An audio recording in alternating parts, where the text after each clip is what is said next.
Desde os primeiros suspiros da humanidade sob os céus antigos, uma pergunta ecoa como um sussurro nas pedras, nas escrituras e nas estrelas.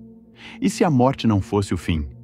O desejo de vencer a morte moldou civilizações inteiras. Ergueu templos, escreveu escrituras sagradas, inflamou guerras e levou almas ao desespero. Tudo por uma promessa de eternidade. Religiões prometeram céu, reencarnação, transcendência. Cientistas, alquimistas e futuristas buscaram a fórmula da juventude, a cura definitiva, o upload da consciência. Escritores imaginaram mundos onde a morte foi derrotada.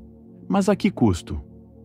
A imortalidade atrai como um farol em meio à escuridão da finitude. Ela seduz o coração humano com a ideia de jamais perder, de nunca se despedir, de permanecer quando todos já se foram. Mas, e se essa eternidade não for bênção, mas prisão? Quantas existências cabem em uma alma antes que ela se esqueça de quem é? A ilusão da eternidade. A mente humana teme o fim porque não compreende o que há além. O desconhecido assusta. A ideia de cessar, de desaparecer, de ser esquecido, fere profundamente o ego. Essa identidade construída com tanto zelo. A morte, para muitos, é o símbolo último da derrota. Mas será mesmo? Quantos vivem uma vida tão rasa, tão apressada, tão insensível, que a eternidade apenas prolongaria o vazio? A busca pela imortalidade externa frequentemente revela uma carência de profundidade interna. Não é raro que, no desejo de escapar da morte, o ser humano acabe também fugindo da vida verdadeira, aquela que pulsa além do corpo, aquela que toca a essência. Viver para sempre pode parecer um dom, mas imagine assistir ao tempo devorar tudo e todos ao seu redor, sem jamais poder partir. Imagine ver séculos passarem e carregar o peso da memória intacta de 1000 vidas. A eternidade, sem propósito, é um deserto sem fim. E quem habita esse deserto por tempo demais, corre o risco de esquecer o que é ser humano. A sabedoria do ciclo. A natureza, nossa mestra silenciosa, ensina com clareza. Tudo nasce, cresce, murcha e retorna. As folhas caem, as flores se despedem. As estrelas explodem para que novas possam surgir. Até mesmo o universo pulsa em ciclos, de expansão e recolhimento, de criação e destruição. Negar a morte é negar o fluxo da vida. Não é à toa que tantas tradições espirituais veem a morte não como um fim, mas como um retorno, um renascimento, um desatar de nós. Uma travessia de volta ao invisível. A verdadeira imortalidade talvez não esteja em manter a carne viva eternamente, mas em viver de forma tão plena, tão verdadeira, tão consciente, que a alma se torne eterna na memória do todo.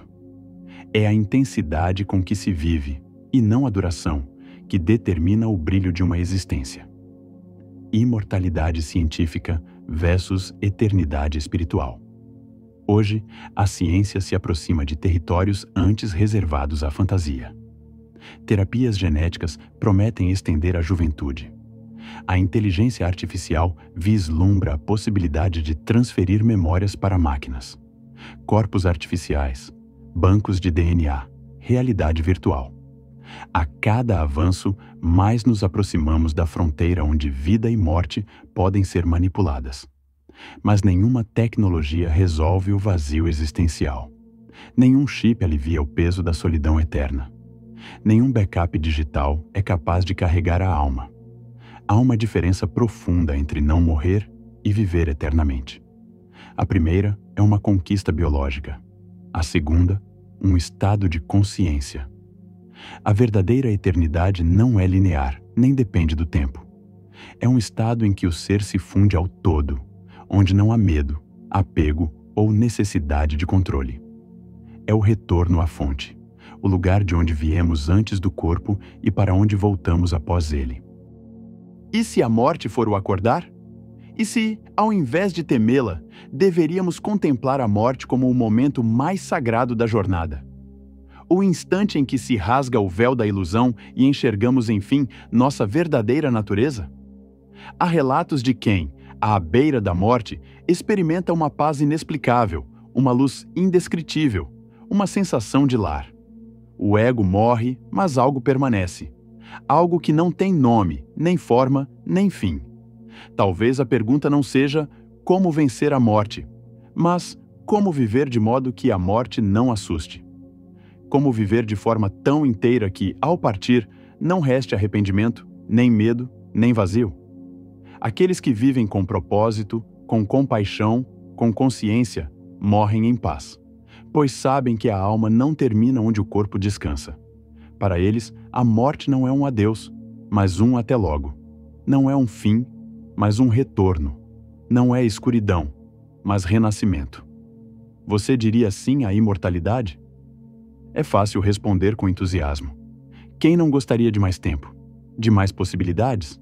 Mas olhe mais fundo. Sinta o peso da eternidade sobre os ombros. Imagine os milênios passarem.